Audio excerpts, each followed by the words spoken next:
Who, in your opinion, is the most important anarchist thinker? Well, any person I would mention is automatically disqualified, because any honest anarchist thinker would simply immediately reject the description of being the most important anarchist thinker. Actually, probably the most important anarchist thinkers, at least I know of, are poor, illiterate peasants in Aragon and Catalonia in 1936, who actually constructed a successful, live anarchist society over a large area, industrial and agricultural. Most of them were illiterate.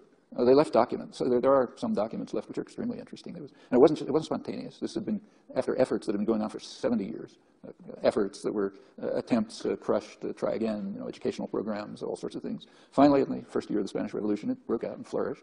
And it was so terrifying to everyone that every single power combined to crush it. Fascists, Russia, liberal democracies, put aside their differences to ensure that this would be crushed.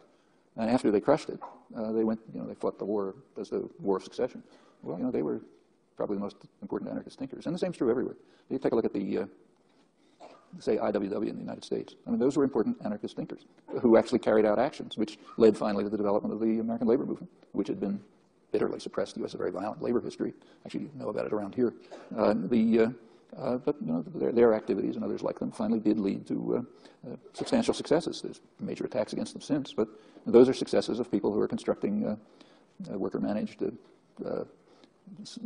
community-run societies, which is a kind of an anarchist ideal. And this is very deeply rooted in the United States. People forget what it's like. And there was a period in American history in which there was substantial victories for democracy through the 19th century. It was called, people write about it, call it the period of self-rule.